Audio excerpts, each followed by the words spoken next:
Hi everyone. Well, as I record this, it is already halfway through 2024. Time is flying, as always. Anyway, I've got a delightful bowl. There we go. This is quite a nice bowl, not crystal, nothing too fancy, but it's quite heavy. It's a popular bowl that I engrave on for people. And as you can see, I've already sandblasted some basic wording for the customer, and I have sketched in some. Actually, the bowl is ringing while I'm talking. That's interesting. Yeah, it rings quite nicely. That's not bad. And I've sketched on some pretty basic wildflowers, random. What I've done is try to fill in each area, roughly the same amount of work, but totally different. I haven't even looked at the other one, the first one, while I've been drawing the second one, because I don't want it to match in actual detail, but to match in your eyesight as a group that is roughly the same amount. I like doing that sort of thing, just random. I have completely done this freehand. I've actually used a chalk marker, which is quite nice to use. You can wipe it off very easily with your finger. But obviously, as you're engraving, you can't use water or anything like that. I will be outlining first with a little stone, as I normally do. Okay, right, let's get on with it. So first up I have a small green stone, and I'm going to very roughly go over all my lines. You will see that here and there I add a couple of extra leaves, but it really doesn't matter. As you go along, you might see a space that you would prefer to add something. Just do it. It doesn't matter. There you go. There's the extra leaf.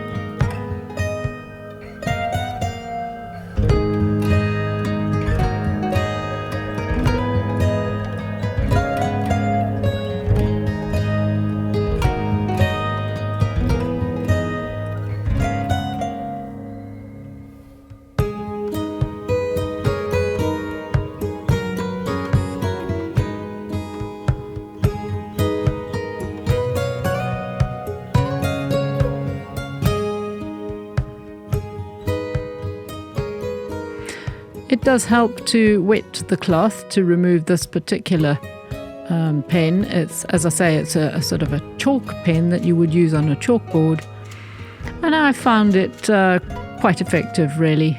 Nice and bright, certainly for this kind of drawing. Here I have a large diamond burr and lots of water, and I am just flicking in from the outside inwards, adding a bit of depth to the outside of the petals.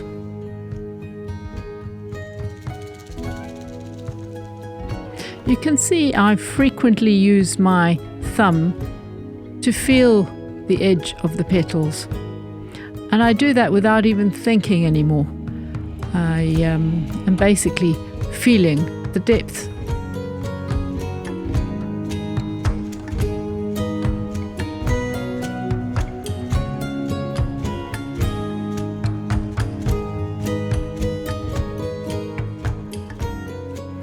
Of course, I am also frequently flicking away the extra bits of water and dust so that I can see a bit clearer.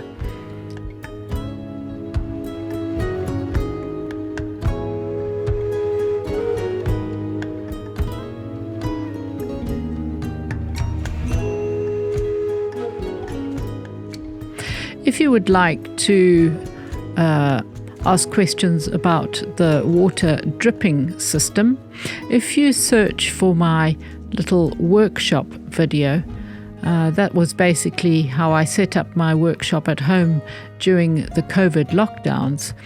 There I describe how I set up the water dripping system.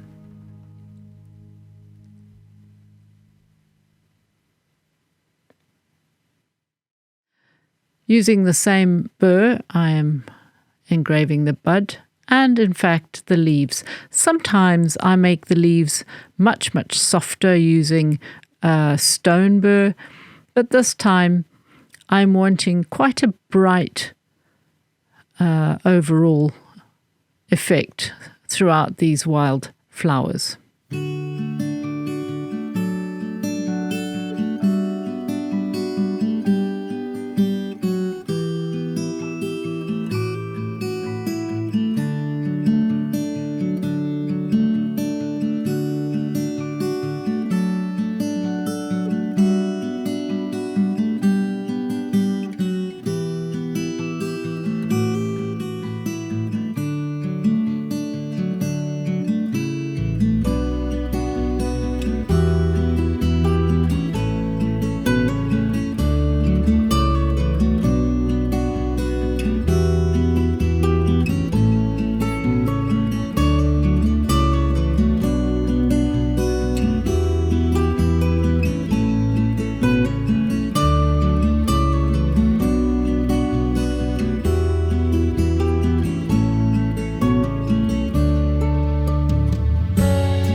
Again, with these petals, I'm making the outside of the petals a little bit deeper.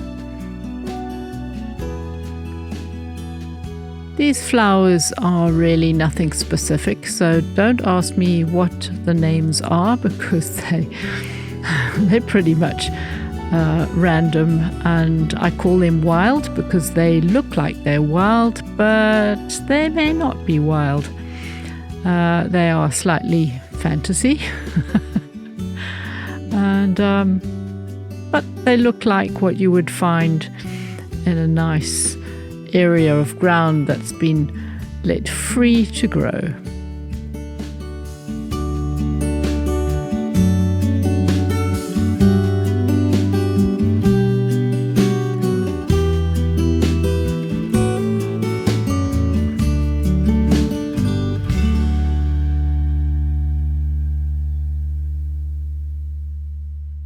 Now you'll notice, in fact, well, you may not notice, the back little petals of this flower I've done lighter, and they sort of extend down, and you'll notice that the front ones were more like deep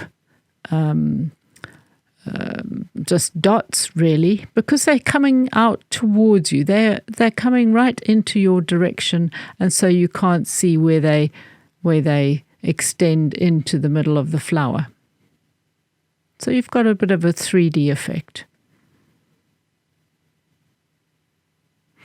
So these are a typical example of layering in a way. So you've got the little buds, well, I don't know if they're buds, I don't know, they're made up.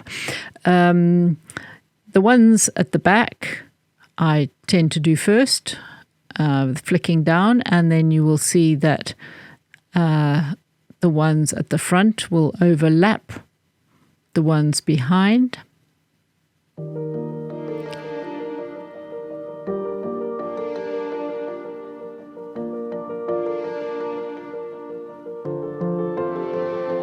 So I'm now adding some more that are in the front.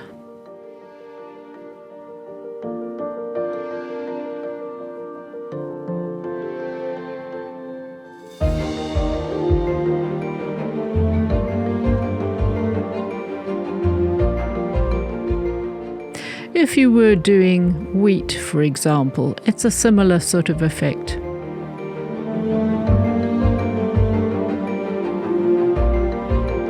Again, I'm keeping to the simple effect of deep on the outside but flicking lightly on the inside, so it's a much shallower area. And then here I have engraved a deeper one, which is the one that's coming towards you.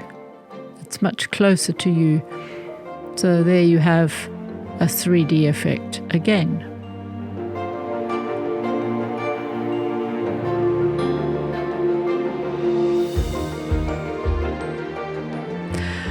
I decided to use the same burr for the stems.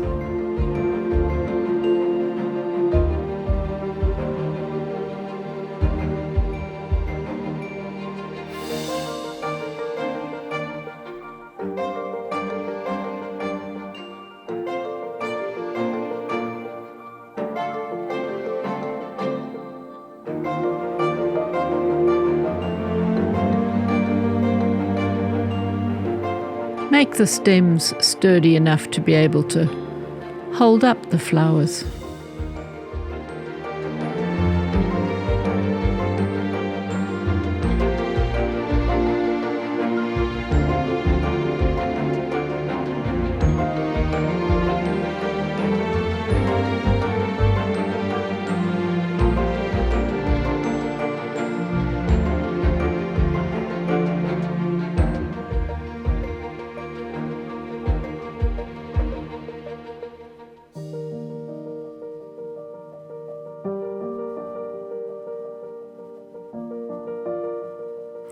And repeat similar motions on the other side.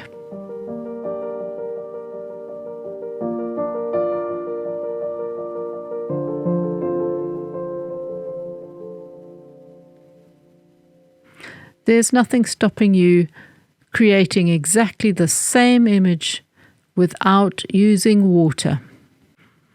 But make sure, of course, that you are wearing your mask,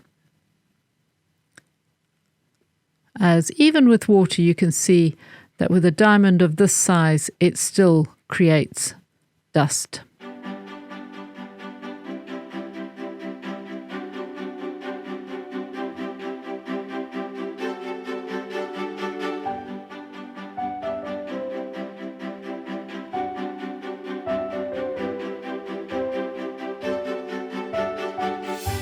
The water, of course, is keeping the dust down, and it also is lubricating the diamond.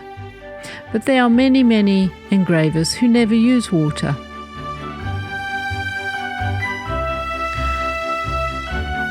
Especially if the glass happens to be quite thin. You don't need to go as deep as I'm going.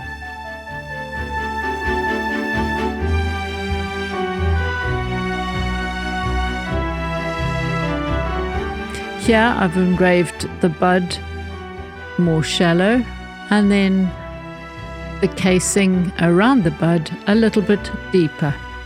Again, creating that 3D effect.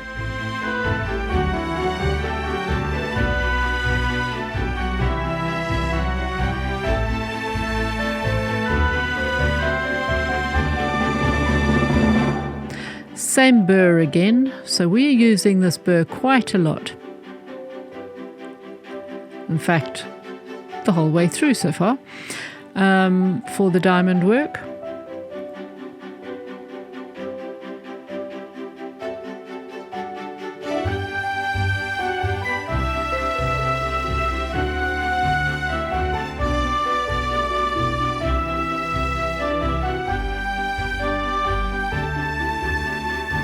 When you are doing long lines like this, it does help to start the line but keep your eye on the destination. Now, in this case we have to be a little bit careful because I've already drawn the lines in with the stone very lightly, so you also do need to keep an eye on where you're going. Don't take too long over it because it's very easy to waver off the line.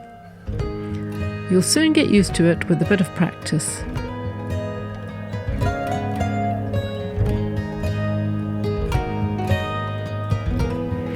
So I'm adding in these little dotty things, but in actual fact they have these little tiny miniature flowers on each dot. So I will be adding those in a moment.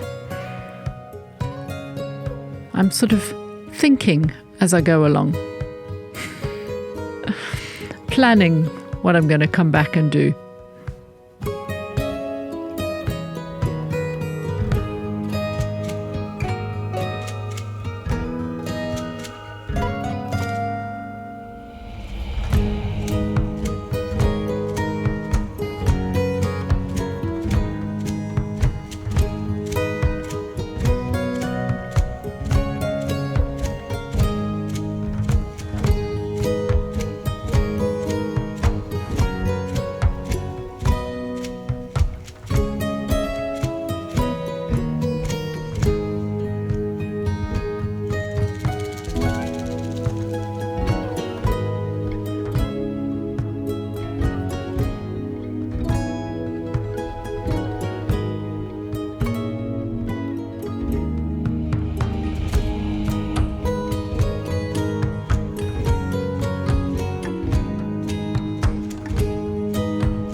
So here I actually have a small diamond burr, and as you can see I'm adding in these tiny little stalks, well, going over the fine stonework.